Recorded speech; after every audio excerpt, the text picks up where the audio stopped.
Story begins with a normal family breakfast interrupted by a knock at the door. The father opens it, expecting another journalist asking about his son. Instead, a stranger stands outside. When the father tries to close the door, the man calmly pulls out a gun. Yusef instantly realizes what's happening and rushes forward, but it's already too late. A single gunshot echoes through the house. This wasn't a visit, it was an execution.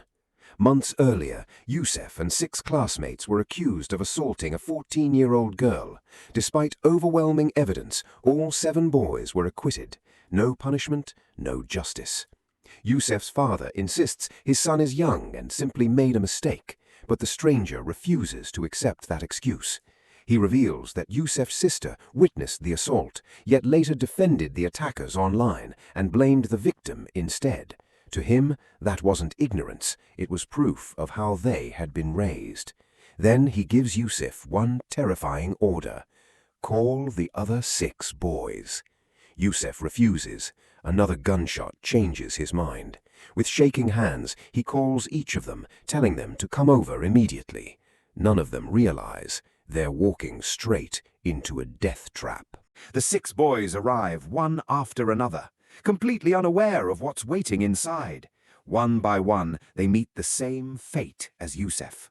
In Michael's eyes, the justice system had failed, so he decided to deliver justice himself. That single night transforms him into a feared vigilante. As violent crimes continue to rise across Europe, more innocent victims are left without justice. Public anger keeps growing. People lose faith in the courts. And suddenly, stories begin spreading about a mysterious man who hunts criminals on his own. But Michael doesn't stop with the attackers. He also targets the powerful people he believes protect them. Surprisingly, many citizens begin supporting him. To them, Michael isn't a murderer. He's the justice they never received. Meanwhile, international investigator Henry is assigned one mission: find the vigilante before he strikes again. At the same time, Michael openly criticizes political leaders online, accusing them of abandoning ordinary people while protecting criminals. He believes one thing: if the system refuses to protect the innocent, someone else will. While investigators race to find him, Michael quietly prepares for his next target. Before taking revenge, he always visits the victim first. One day, while riding a public bus, 3 young troublemakers climb aboard. When the driver asks them to pay, they respond with insults. To avoid a scene, Michael pays their fare himself. After they sit down, he gives them a simple warning: every action has consequences. Instead of listening, one of them pulls out a knife to intimidate him. Michael calmly lifts his jacket, revealing that he's armed too.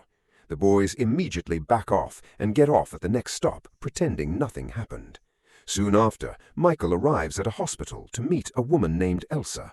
She was brutally assaulted by a gang and left permanently paralyzed. Believing Michael is a police officer, Elsa says she only wants justice. But Michael knows how the system works. He explains that even if the criminals are arrested, the trial could take years. She would be forced to relive her trauma again and again, and there's still no guarantee they would be punished. Hearing the truth, Elsa loses the little hope she had left. At that moment, Michael makes a silent promise: those men will never hurt anyone again. Later that day, the gang that attacked Elsa arrives at a local shop to collect protection money. They walk in with complete confidence, certain that no one will stop them. But this time, only one man makes it back outside. When the violence ends, the shop is destroyed, and Elsa finally gets the justice the court never gave her. The brutal killings immediately grab the attention of investigator Henry. He visits Elsa, hoping she can identify the mysterious vigilante. The moment she sees his photo, she realizes Michael was the man who avenged her. But instead of helping the police, she deliberately gives them a false description. Meanwhile, fate brings Michael and Henry together. One night, they both happen to be in the same bar. Henry quietly watches as 2 men strike up a conversation with 2 women. Everything seems normal until the women leave for the restroom. That's when the men secretly drug their drinks. Michael notices everything. Instead of confronting them, he calmly distracts the two men, then quietly switches the glasses. Minutes later, the men unknowingly drink their own poisoned cocktails. Within seconds, they collapse unconscious. Michael reveals the truth to the shocked women, saving them before it's too late. But without realizing it, he leaves behind the one clue Henry has been searching for: his fingerprints. Henry quickly analyzes the fingerprint left on the glass.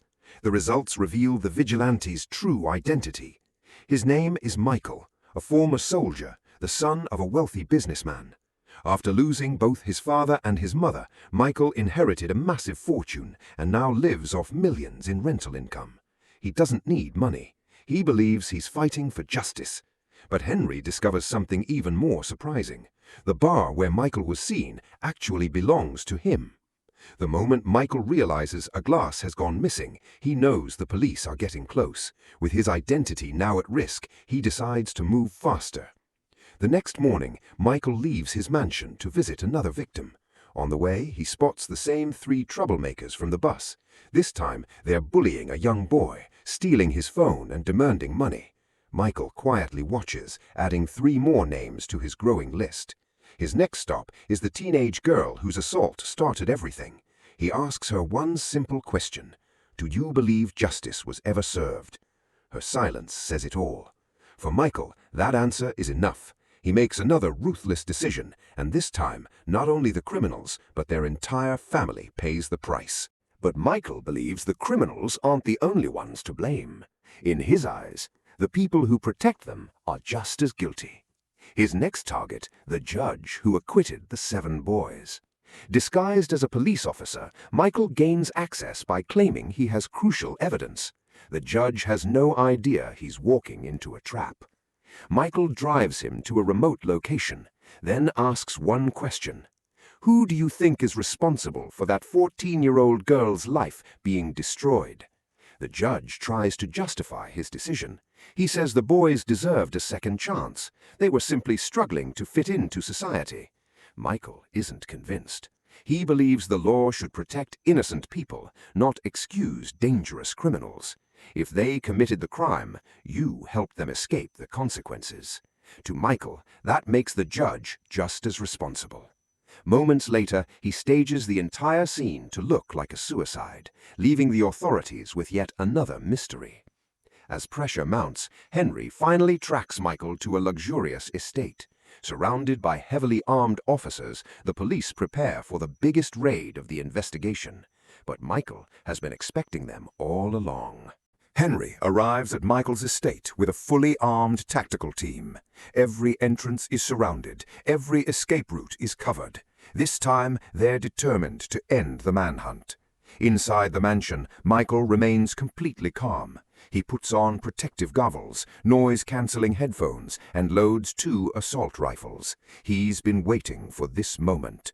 The raid begins. Flashbangs explode through the entrance. Seconds later, heavily armed officers storm inside, but Michael is already behind reinforced cover. Bullets tear through the room, yet none of them reach him. Within moments, the operation turns into chaos. Officer after officer falls. By the time Henry regains control, Michael has vanished. Then comes another shocking discovery. The mansion never actually belonged to Michael. It was nothing more than a carefully prepared trap.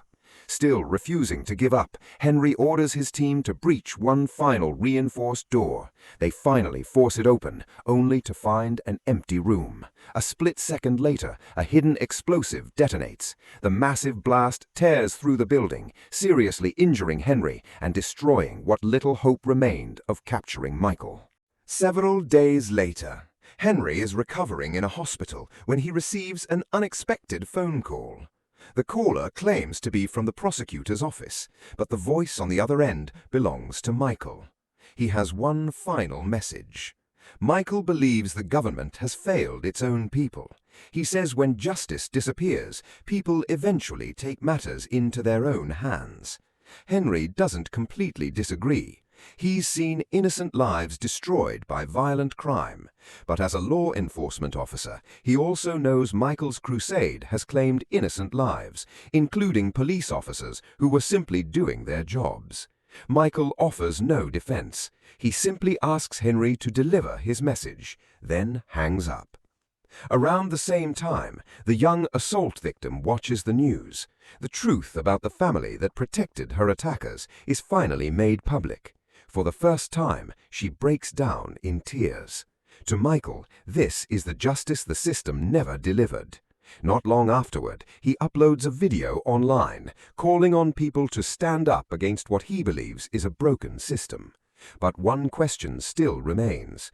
Was Michael a hero who punished evil, or a criminal who became the very thing he hated? Sometimes the line between justice and revenge is thinner than anyone wants to admit.